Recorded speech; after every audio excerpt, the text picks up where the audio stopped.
Hello friends and book lovers here. Welcome to the first ever 1010 podcast. So my name is Billy Chan and today we have Payne with us. Mike is the Senior Director of User and Developer Experience within the Intel Network and Edge Group, NEX. His team specializes in creating products experiences that empower our customers, end users, and developers to leverage the power of data and distributed computing environments to create the world-changing technologies that improve the life of every person on the planet. Prior to this, Mike had led various user experience organizations across Intel, with focus spanning IoT, autonomous vehicle HMI, smart home experiences, mobile computing, and more. He holds a Master of Science in Human Factors Psychology from Wright State University. Mike founded and co-led Intel's Inclusive Engineering Language initiative since early 2019. He served on the board of directors for My Voice Music, a non-profit organization. So, fun facts for you all. Mike came to Penang sometime in 2019, if I'm not mistaken. So the first time I saw Mike, I was really amazed. He is super calm, super poised, like what you are seeing right now. And one thing that catches me, and I still remember until today, is that in the auditorium, Mike said, "If you catch me not to be mindful, please slap me in my face." I'm not sure you remember that. Alright, and without further ado, let's welcome Mike. And Mike, thank you for coming to be with us this evening. Wow, I'm flattered by the introduction, Billy, and I'm very happy to be here. I think this is a really important topic, and I'm by no means an expert on mindfulness, but it's played a big role in my life, and I'm happy to share a little bit about my experience. And I'm honored that you thought maybe I had something to share that would be useful for a conversation here. So thanks for having me. All right, thanks. Let's kickstart with the first questions. Like very warming up question, right? Mike, I think to set the foundation, would you share with us how do you define mindfulness, and how has it impacted your life? I define mindfulness as simply as being present, being engaged, being in the moment with whatever I'm doing or whatever I'm experiencing, and trying to be without distraction, not sidetracked by other thoughts in my head regarding what's happened earlier in the day, or things I'm anxious or worried about, or things I'm thinking about that are going to happen in the future. For me, mindfulness is about being present in the moment and experiencing whatever the world has to offer me in that moment. And simple as that for me. What about you, Billy? How do you define mindfulness? How does that resonate with you? Oh, right. I don't see that coming. But okay, I think for myself is I think to be present, and one thing I always observe is the feeling. So when some situation came to some within some situation, and we always react toward the situation, but there's one thing that I put in is that I will reflect to myself, how does that situation impacted my emotion. I categorize it into two areas. Either it's a pleasant emotion or an unpleasant emotion, and then I will have steps how can I handle this situation in real time or in the future. Yeah. Yeah, I love that. Part of what I've continued to try to get better at is connecting what I'm feeling, both emotionally and physically, with what's happening, and trying to make sense of that. As part of my journey, it's helped me a lot, focused on trying to connect what's happening with my body, what's happening with my mind. So I appreciate what you're saying there. Makes sense to me. Mm. Right. So this is also a very interesting question that I wanted to know, like how it started. So the question to you, Mike, is what is your pivotal moment for you to embrace mindfulness? Yeah. Yeah. Uh, it was somewhere in between 2013 and 2015. I feel like up until that point in my life, I was very much on a certain path. There were certain things I was supposed to do. I was checking those boxes. I had gotten married. I had had kids. I had finished my master's program. I had a good job. I was making good progress in my career, and I hit a point where I was no longer feeling like I knew where life was going to take me next, nor really what I wanted. And I checked all the boxes that I knew about, and there were no more boxes in front of me. And I was feeling lost. I was feeling lost at work. I wasn't, at the time feeling very fulfilled in what I was doing at work. I was feeling a little bit lost in terms of what I was doing outside of work. I had kind of been spreading my volunteer and community time across many different initiatives and wasn't feeling as connected to the things I felt like I was meant to support in the community as I wanted to. And I was searching for something. I didn't know what, but I opened myself up to a series of conversations. Um, a few things happened. I started working with a life coach who helped me sort of process some of what was going on. I started taking, I started asking people to introduce me to other people that they thought might be interesting for me to meet. And then I took in their stories and shared a little bit of my story. Uh, and this was all just me trying to figure out uh, some new perspective to guide myself. And one of the things at the time, my wife, Kristen, she was starting to practice meditation. And I had never really, I knew about meditation, but it was never a part of my life. And but I was open to it at the time. And so she started sending me some things around meditation that I started to explore. And at first, it didn't really stick. I had a hard time getting my head around it. It didn't feel like I understood what it meant or how we would do it. Um, but it's probably the most transformational thing that happened to me was just continuing to step by step explore meditation, explore mindfulness and the connection between meditation and mindfulness. And I started it just step by step. I listened to a few podcasts, I read a few things, I tried a few things that didn't work for me. And I realized throughout that process that um, mindfulness means something different to everybody.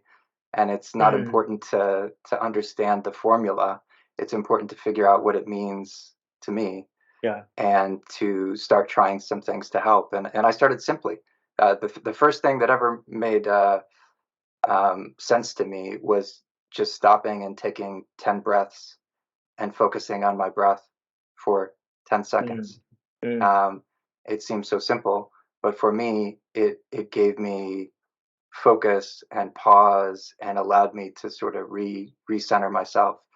Uh, and so that's what triggered it. I was going through a certain point in my life. I was searching for something different and found my way to mindfulness and meditation.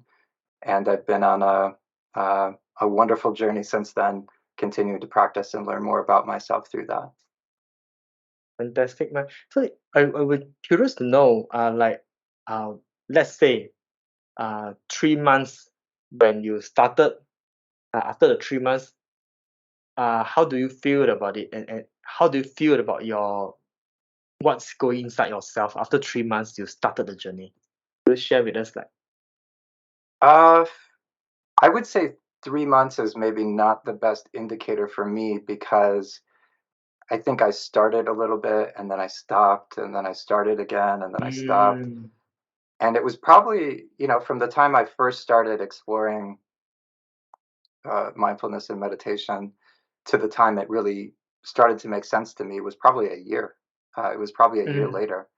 And one of the things that, I read a book called 10% Happier by Dan then Harris. Harris, yeah, Yeah. mm, And it was the first time where I was like, oh, yeah, it doesn't have to make sense. Part of the process is figuring out what does make sense, what doesn't make sense, how I connect with it. And I appreciated his sort of vulnerable perspective on his own story and how he mm, came to it. yeah, yeah, And that helped me a lot. So I would say it took a while for it to really for it to make sense to me, and for me to make it a part of my day. About a year in, and then after that year, it started to make sense, and I started to integrate it more and more uh, into my life. Thanks. Right. Uh, okay, I want to ask you like more on your personal experience and how you practice it. So, what is some practical techniques or exercises that you use to cultivate mindfulness in your daily routines? I think the most important thing to me is meditation. So I start every day with meditation, um, and that's actually been a change just over the last year.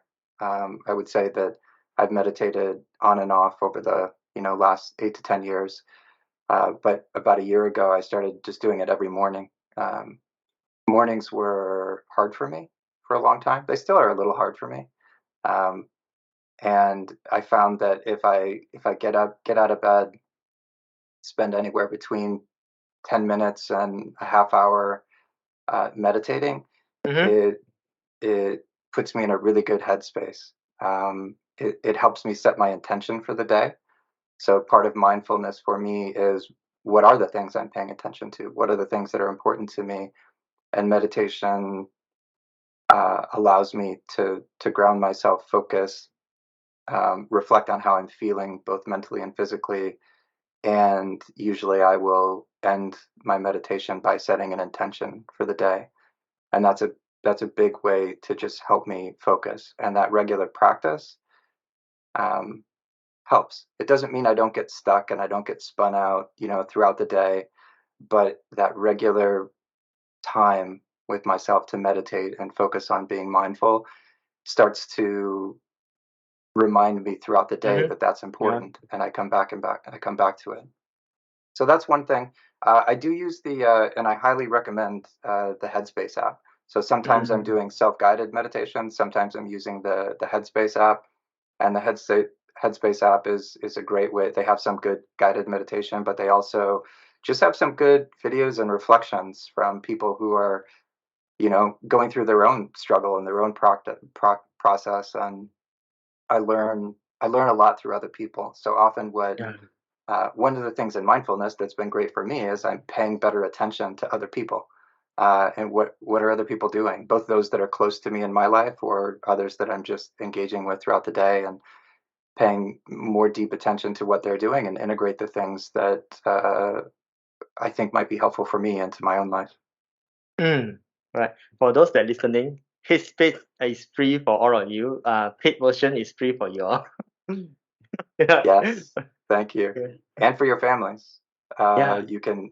Well, I'm not sure if it's free for your families, but I know you can gain access, and there might be some discount. But Yeah. Can use I the know same my account. whole family uses it. Yeah. So Pretty cool, huh?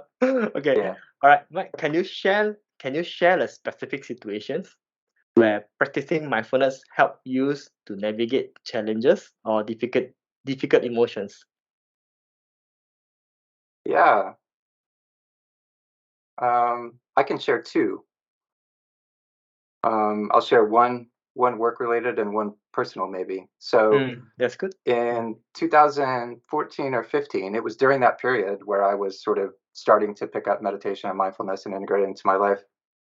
I think I'd mentioned that I was having a bit of a career moment where I wasn't certain that what I was doing was what I wanted to be doing. In 2015, in particular, we went through a big reorganization, and I wasn't happy with where we landed or what was going on. I didn't feel like it was a great place for me, nor the team, and Um, I was in a bad headspace, and I was just kind of spinning. I wasn't quite sure what I wanted to do. I knew I wasn't happy. I knew that it wasn't a great place for the individuals in my organization to be spending their time, and I felt like it wasn't great for their careers either. And it was during the period where I was starting to practice meditation and mindfulness, and it helped me. It helped me connect to really get out of the fear and anxiety over what was happening, and just pay more attention to how I felt, um, and what I thought I might be useful for me to do, and it grounded me in authentically what I cared about. And one of the things I realized, and I made a big transition. I made a big shift with the team. I did a lot of things over the course of about 3 months um, to essentially help wind the team down and move people into other organizations, and created a new role for myself and a few other people that was a really important change for me, and it put me on a new path. And through that process, it helped me start to lead more authentically. And I really attribute the work I was doing on mindfulness towards getting me out of the space of doing what I thought other people wanted me to do and how they wanted me to lead and how they wanted me to be, into how I authentically wanted to be and what leadership meant to me, what I thought it meant to support teams, to create positive culture and workplace. And it was a big transformational, phase for me. On a personal level, there were two things. One is I'd mentioned that from a volunteer standpoint, I wasn't really focused on the way that I wanted to be. And so I spent a lot of time reflecting on what I actually valued, what meant something to me. And I went in search of an organization that really connected what I cared about, where I thought I could passionately contribute. And that's how I found my way to My Voice Music, where I'm currently on the board. But that started with just a conversation with the executive director of the organization about the work they were doing. And it led to a 2-year period where I just started to get to know the executive director and some of the staff members and the work they were doing, and eventually led to me joining the board and supporting them more deeply. But again, I attribute that towards figuring out, being more mindful about what I Mm. cared about and what made me feel good, Yeah. what was rewarding to me. Um, and lastly, I'll say I've applied the same thing to my relationships with my wife and my kids, and that's been Mm. life changing. Being more mindful about the experiences they're going through, what it means to be a good husband, a good father, a good friend to all of them. That takes work, that takes paying attention, that takes mindfulness. And I would say there were probably some years where I was going through the motions of being a husband, the motions of being a dad, and through practice of mindfulness, I think um, I've become a much better husband and father.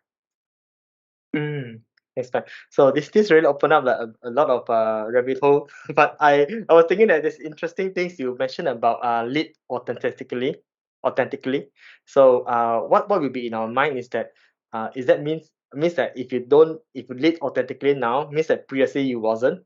So would you share with us like what do you mean by lead authentically and how you use to be mindful in that, and what's the results you see? Yeah, it's a good question. Mm, I would say it's not the case that I wasn't leading authentically in some ways before that. I think I mm, was, but there were certain things, in particular in a corporate environment, that are expectations. You get expectations earlier in my career at Intel.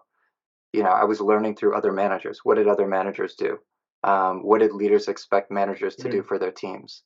Um, when something's not going well in your organization, how do you behave, and how do you, you know, mm, performance manage? Performance management versus, let's use that as an example. So mm, earlier in my career, maybe if somebody was struggling in their work, I might take a performance management approach, which, at the time was really corrective action, writing down action plans, getting them back on track, sort of enforcing certain, behaviors or outcomes, as opposed to it's not my natural being. My natural being is like, what is going on? Why might this be happening? Is something happening in your life that's not allowing you to contribute in the way you normally would? Is there a disconnect between skill set and the role we're asking you to play? Is mm, there support that you're not receiving in the role that's causing this. And so starting from a place of, let's just figure out why what's going on might be going on, and start to figure out how I can best support an individual in getting to a desired place. Nobody likes to do less than high quality work. Nobody comes into work and says, I really want to deliver subpar work. So if Mm, they're not, there's something going on that they need support and help. Um, and if I can engage in that way, that's a much more authentic way for me to engage to help, get the right outcomes for the business, as well as do the right thing for the person. mm, Um, and that's it. We're not just employees, we're people, we have lives. And it's important that we understand that. I don't leave my personal life at home when I show up to a meeting. It's part of me. It is who I am. And yeah. so the more I can participate with everybody that I'm working with as humans, to me, that's what leading more authentically for me um, means. Mm, thanks. It bring out something in myself. I know people say that punish the sin, not the sinner. Mm. Yeah, Okay. yeah. Okay. Yeah, I've Yeah. That's never, I've never, I've heard the phrase before, but I've never really processed what that might mean. What does that mean to you? um. I guess punish the sin is that the problem, that the situation that we are look at. So that is the sin. It might be uh lesser than what you expect, but probably we could discuss about how to deal with the sin. Mm, But the sinner, which is the person who are doing it, probably there is underlying belief, values, issues, challenges that we are not aware of. mm, So we could really work together, and then bring that person up and see how can we deal with it. yeah. Okay. Yeah, for sure. Yeah. All right. So and Mike, for this what we are going on right now. So would you share with us like what will be your strategy that you deploy to maintain mindfulness during busy and stressful period? Mm. Yeah, I struggle with that. It's very difficult, both in our personal lives as well as here at work. There's so many options for distraction and so many things that we feel like we should be paying attention to. And so I struggle. It's huge. It's hard.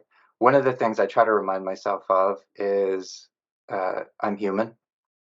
It's hard. That's okay. If I can Mm, experience, if I can give myself a break, that's important. So if I'm struggling with it, the first thing is, okay, yeah, I'm human. It's understandable that I'm struggling with this. Try not to judge myself. That's step one, because that removes that part of the equation. Because oftentimes I feel like we all beat ourselves up. Um, and so I try not to beat myself up as much as possible. But one of the things I've gotten better about is figuring out um, the things that I must be doing versus the things I should be doing. And I sort of have a book here that helped me with that. I don't know if you can see it.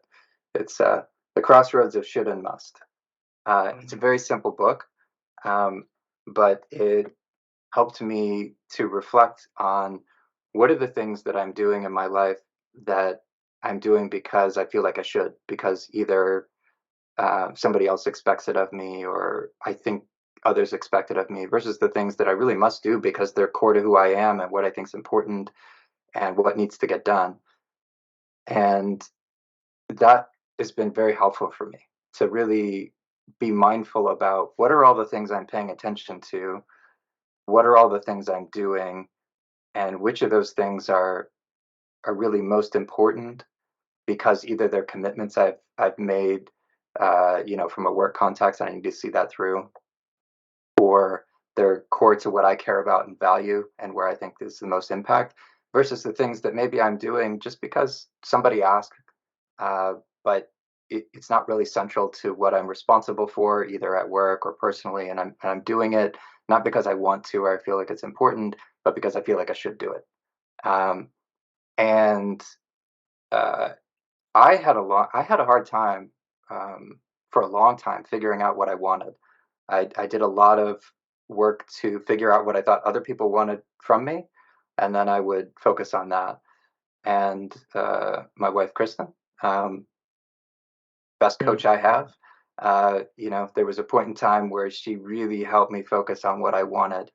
Um, and not because I always needed to pursue what I wanted, but if I didn't understand what I wanted in any given moment, there's no way I would ever live in a way that helped me realize what I wanted.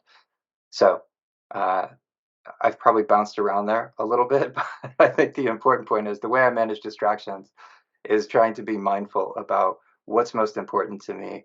What are the things I'm doing because are really important and I value them and they're rewarding versus the things that mm, really aren't, but they're distracting me, but I'm not mm, realizing it because I'm just sort of letting them happen. mm. Thanks, Mike. So for everyone who are listening, right? So very thankful Mike is coming to this session. I just look at my Outlook.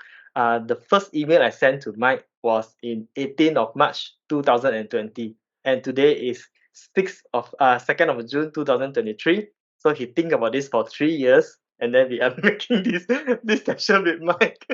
All right. Yeah, it's a long time.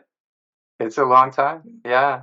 But it's been great. I appreciated that. By the way, Billy, I do remember that conversation with you when I was in Malaysia, and I really appreciated how open and vulnerable you were with me in that first interaction and that conversation, and you following up to have multiple conversations between then and now.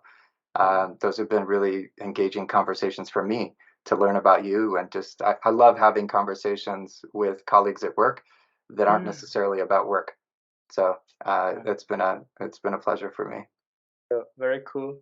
And Mike, and then when we talk about the interaction, I want to touch a bit interaction when you got a request from someone. And if I reflected, sometimes we comply to request because we are willing to comply, and sometimes we comply because of guilt, right? Especially with I will say with my wife and my kids, right? They say, Dad, I want to go lah, but I say, this is not the time. But we comply because of guilt that we want to be with them. How do you separate this kind of emotion and look at it more? What's your thought process? How to deal with this kind of request where you will need to do it, but it's you probably out of guilt. Mm. Uh, I think most important for me is being vulnerable about talking about it. Sometimes we don't talk about it, and so we do things out of guilt rather than have a conversation with the people who we're doing those things with or for. And what I found is uh, sometimes it doesn't matter all that much to the people who we're doing these things for in those Mm, particular cases, and they care about us. And if we're just open about why maybe we don't have time or space for that right now, or if there's another way we could support them or help, but this doesn't really fit into my life right now. Having that conversation often gets to a place that's even better than if I'd just done the thing that was mm, asked of me, even though I didn't really have the time or space, or it wasn't something that I felt was mm, right for me at that point in time. So for me, I deal with it by trying to be open and honest and have a conversation about it. And sometimes I do that well, and sometimes I don't do that well. And so it's a it's a practice. I'm constantly practicing at getting better. mm. All right. Okay. I conscious of time. I want to move on to like more the way how you mingle around with your team members and some conversation that I have had with your colleagues, right, Mike? So I want to ask this Mhm. thing: how do you integrate mindfulness into your relationship and interaction with others? It can be work or it can be personal. Yeah, small ways, small ways. One, I try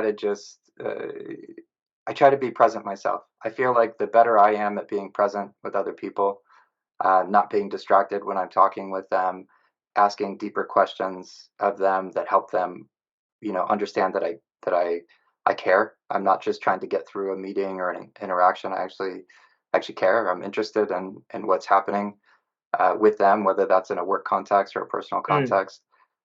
If I'm present and I put distraction aside and I'm with you in a conversation, I help that I usually get that back. Um, and so uh, by me being mindful, I usually start to see it reciprocated in all sorts of different ways. And so that is probably the most important piece for me is just being mindful myself and showing other people that I care about being present with them, and I usually see that returned. Mm. This is interesting, right? What is your thought process? Normally when someone is talking, right? So there is a tendency of say it okay, like sometimes you say that you also prepare for the next question that you're going to ask, or I might be doing like say that I have a better story than you are still telling. So what is the thought process? How can I one like myself overcome this kind of self talk and overcome that to become more present? Mm. Well, I think I don't know. I don't know if I have any great advice. I think for me, the art of paying attention is really important and setting your intention for paying attention. And so if that's something that you're interested in working on, um, Mm, you know, try setting an intention for a week every morning. I'm going to set attention that when I'm in conversations, I'm going to pay attention to whether I'm actually listening or whether I'm thinking about the next thing I'm going to say. And at the end of the day, reflecting on how that went without mm, judgment, because it'll take a while to get better at it. But I think setting an intention to focus on that and uh, realizing that it will take time, and that over time, if you pay attention to it and reflect, and you might even ask people for feedback. Did it feel like I was authentically engaged in that conversation, or did it feel like you know, if you have people who are particularly close to you that know you're working on it mhm, or working on anything, if you share with them and say, "Hey, every now and then, can you just let me know how you think I'm doing here?" Um, mm, that type of feedback I found is really helpful, and the more that I'm clear with other people what I'm trying to work on and focus on, I feel like it opens up this feedback loop that is magic, and you start, mm, getting feedback, and it's always delivered. If I'm the one requesting the feedback is always coming in a positive light, and I know the intention is good, and so even if the feedback's hard sometimes, it's great. It helps me sort of process and learn and grow. So that's the best advice I have. The fact that you're yeah, asking the question says, something that is important to you. And if it's important to you, setting an intention to pay attention and get better and better over time is all you can do. right. That's very good advice. Right. So I have let's see, one other one. So I want to touch this thing, and then those that join us might be managers as well, and I find it very interesting about some of the initiative that you have done. So there are certain very unique initiative is there. So I heard people say you have this thing called 10 minutes with Mike, and you also have like inclusion group activities. And there is also someone mentioned to me that a special way how you start your all your meetings, right? And yeah, please share with us like what is your intention in introducing all this kind of initiative, and then which one that you enjoy the most and why. Mhm. Sure. So the 10 minutes, those are simply 10-minute one-on-ones. And it wasn't actually my idea. It was somebody else. We went through a process in my organization uh, a year or two ago where we reflected on all the meetings we're having and what the intention of those meetings were and whether we were getting value out of them and how we could better Mm, improve and whether there was an opportunity, whether I should be spending more time with a broader set of the organization. The team had gotten pretty big at the time, and I wasn't able to spend as much one-on-one time with everybody in the organization. And someone on the team knew of another manager in another organization who had started to do these type of 10-minute one-on-ones to allow them to have more time focused with people in their organization. And so I said, yeah, let's try it. And it's been wonderful. One, because I get to spend more time with people in the organization, and two, a 10-minute meeting really forces you to focus on one topic. And so the Mm. time is really well spent. And I've been really impressed with the questions or conversation topics that people bring in and how connected I feel after a quick 10-minute conversation. So that's been wonderful. Um, let's see. The mindful minute before meetings, I Mm. think you're referring to. I don't do it before every meeting, but uh, in many of our team meetings, I want to make it, well, let me step back. One of the things I started doing early on when I started focusing on mindfulness was simply before I would make transitions in my day, I would take 60 seconds and I would find a quiet space and I would just breathe for 60 seconds. And then I would go in. And that was my way of letting both my body and mind know that I was transitioning, and that if I Mm. really wanted to pay attention and be present in that new place that I was going, that I should just take a beat, take a minute, and ground myself. And so I started to do it before I went into meetings. So I would take 60 seconds, and then I would walk in the door, and I'd be present for the meeting, and it allowed me to help focus. And then at some point in time, I said, well, maybe I shouldn't be the only one taking a minute. What if maybe other people would like to take a minute? And so Mm. I said, how about we all take 60 seconds and just breathe? Um, and whatever you need to do to just get into a headspace to be present for the conversation, not distracted by the last meeting you were in or the thing you were focused on. And I did it for a while, and then I stopped it. I didn't know people really cared about it. And then I started getting some feedback that why did I stop it? It was like something people loved, and so I was like, oh, okay. And I brought it back, and so it's been great. In fact, now other people set up meetings that Mm. way in the organization, and they, you know, will have their own way of stopping us for a minute before we get into the topic, and it's a great way to just collectively take a minute and be ready to be present for the conversation. And then I think the final thing you mentioned was the inclusion activity. So we Mm. do every quarter, we started this back in 2019, but every quarter we do an inclusion activity. And this started, we had uh, an all organization meeting in 2019 where we were focused on the culture that we wanted to have as a team, what diversity and inclusion meant for the organization. Mm. And thanks, Bella. Bella's hard. Mm. Um, and out of that initial activity came a desire. Everybody requested, like, hey, let's once a quarter, let's do something. And so we started doing it. And two different people in the organization plan it every quarter. The activities vary widely. Um, Sometimes they're more serious topics, sometimes they're just fun, engaging activities. And the most important thing is that two new people plan it every time. And Mm. they are usually individuals. In our organization, we have about we have individuals from 5 or 6 different countries, and so we usually have two people from different countries planning the workshop together, and that brings different background and cultural perspective to the planning of the activity, the facilitation of the activity, and then obviously we have people participating from different parts of the organization, different parts of the world, and we get to know each other. And the point of it is to learn together, to collaborate together, to share together.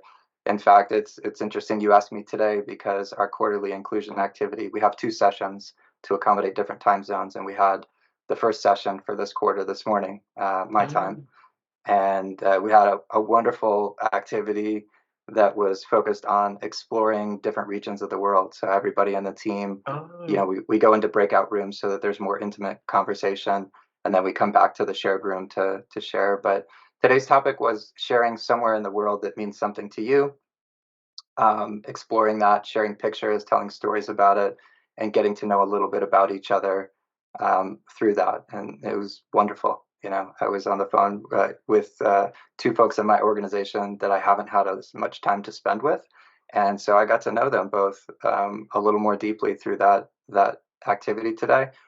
Mm. And that's been an important part of our inclusion journey as an organization, which is just learning, sharing, collaborating, growing together.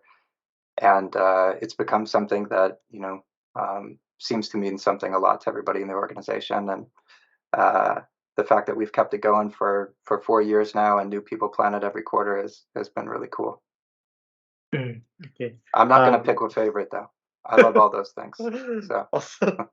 Awesome. And then this very correct to the next question that I'm going to ask you. Like, in your opinion, Mike, what are the potential benefits of mindfulness in the workspace, and how can an individual or organization encourage its adoptions? I think for me, it brings more fulfillment to me because I'm more present with what I'm doing and the people I'm working with, and I'm getting distracted uh, less and less. Um, and it helps me deal, like when I get into a place where it's really hard, there's a really Mm, challenging. Obviously, we've all experienced a lot of challenge, in particular over the last 6 months. It's really helped me to ground me and to make sure that I can show up in a positive way for my organization. I'm paying attention to what people need. I'm paying attention to what I need. At least I'm trying. I don't always get it right, and that helps me support the organization. mm, And the more that uh, the the more grounded we are and present we are, the more grounded the people around us tend to be. And if that is becomes part of the culture, if we're role modeling that and others are on there, you start to create a culture. And I will say we have a pretty good culture around this in our organization, and it's a gift that just keeps on giving in the organization. mm, It helps us through hard times, and it makes us appreciate the good times. mm. So All right. Mike, to be conscious of the time, I just give two more questions, a very quick one. So, are there any books, resources, or teachers that has significantly influenced your understanding and practice of mindfulness? hmm. I've already shared a couple. So Yes. 10% Happier was one. The Headspace podcast or app is another. The last one I'll share is this has been a really cool book for me. It's Undergo. called Mindfulness on the Go. It's by Chozen, and it sits on my desk, and it's sit on my desk for years. And each page just has a small thing you can do each day to be mindful. Um, some of the things are as simple as pay attention every time you sit down and stand up throughout the day. And so your goal is that day to just pay attention. Every time you sit down and stand up, just pay attention. Be like process what's happening, so that it doesn't just feel like you're running around and have no presence. Or there was one time I think there's an activity where I painted my nail, and every time I recognized my nail throughout the day, I took 10 breaths, just to reground Mm, myself. So it's a good book of just easy, simple practices on a daily basis. You can just flip through, grab one that feels right for the day, and it just helps you practice being mindful. okay. To end this, Mike, if you have a gigantic billboard anywhere with anything on it, what would it say and why? It would say pay attention because you should be focusing on the road, not the billboard. But in a larger sense, it would be pay attention. I think that's the whole thing with mindfulness for me is pay attention. How you're feeling, what's going on in front of you, what's happening with the people you're engaging with, what's right in front of you. Pay attention. Mm, thanks, Mike. So, the time that we have is that. Mike, is there any last words or things that you want to share with the people join us now? We have 98 people still staying on until now. No, I'm touched that you all thought this time together was worth an hour or 45 minutes in your day. Really, I appreciate you having me. Not to just share, but talking about this is always helpful for me. So I appreciate the time together. And if there's anything I can do to help anybody who's continuing to think through what this means for them, don't hesitate to reach out. I'm always happy to talk. Thank you, Mike. Thank you, Mike, to spending the 45 minutes with us. And thank you to agreeing to my proposal to come and share with us after 3 years. Of course. Of course. Anytime for you. All right, Anytime. all right. Thank you, Mike. I'll catch up with you next time. Right. All right. Take care, everybody. Thank you. Okay. Bye. Bye. Alright friend, that's the time that we have for today. If you like content like this, remember to like and subscribe to us. Till next time, happy learning and bye bye.